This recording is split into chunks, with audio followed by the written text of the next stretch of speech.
Sahabat YKB yang diberkati Tuhan, salam sejahtera untuk kita semua. Bersyukur dapat kembali menyapa saudara dalam acara Wasiat Kekal, berupa renungan firman Tuhan yang memandu kehidupan kita. Saya Pendeta Henry Yohanes Wulur dari Gereja Kristen Sulawesi Tengah, Jemaat Haleluya Jakarta Timur, anggota PGIW DKI Jakarta. Renungan kita hari ini Minggu 25 Januari 2026 ditulis oleh Pendeta Timur Citrasari dari GKI Bekasi Timur dengan judul Bekerja Meneladani Yesus, yang dilandaskan pada Injil Matius pasal 4 ayat 12-23, dan nats yang akan menjadi pusat perenungan kita adalah Matius 4 ayat 23.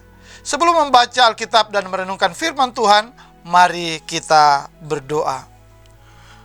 Bapa Surgawi, kami sungguh bersyukur oleh karena kesempatan hidup yang Engkau beri. Untuk itu berarti kami harus hidup, bekerja, dan menghasilkan buah.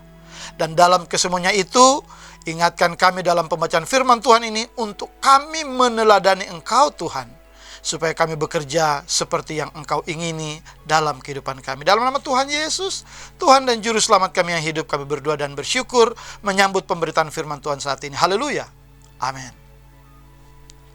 Sahabat, saya akan bacakan untuk kita Matius pasal 4 ayat 23. Dengarkanlah firman Tuhan. Yesus pun berkeliling di seluruh Galilea.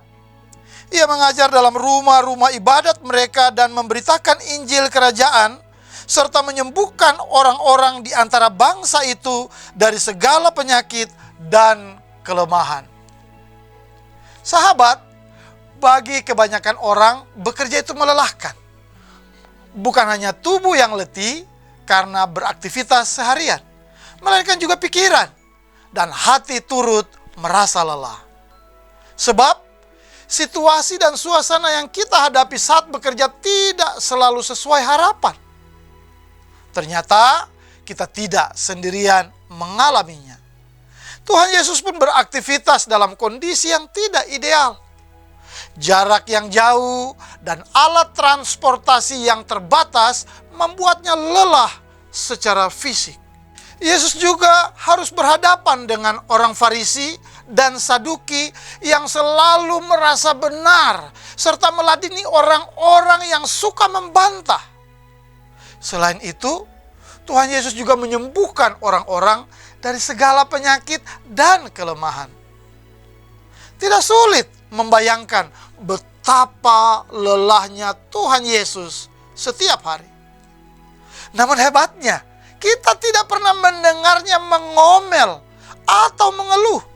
Justru yang terdengar adalah pernyataan ini: Bapakku bekerja sampai sekarang dan aku pun bekerja. Sahabat, tentu saja situasi dan segala sesuatu yang kurang baik perlu diperbaiki. Kita perlu berpartisipasi dalam hal ini.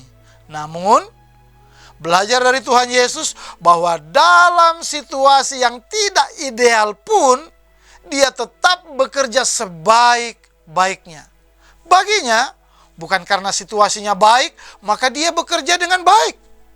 Melainkan Dia bekerja dengan baik karena memang pekerjaan semestinya dilakukan dengan sebaik-baiknya. Amin. Mari kita berdoa. Terima kasih Tuhan Yesus untuk firman Tuhan hari ini yang boleh menegur kami untuk terus ada dalam rencana dan rancangan Tuhan, ada dalam kehendak Tuhan, untuk terus menjadi orang yang baik dan benar, untuk terus menjadi orang yang sabar, untuk terus melayani apapun orang yang datang kepada kami. Supaya kami menunjukkan kepribadian kami bahwa kami adalah anak-anak-Mu. Terima kasih Tuhan Yesus. Haleluya. Amin. Sahabat, demikian renungan kita hari ini. Jangan lupa subscribe, like, dan bagikan kepada sebanyak mungkin orang. Tuhan Yesus memberkati. Amin.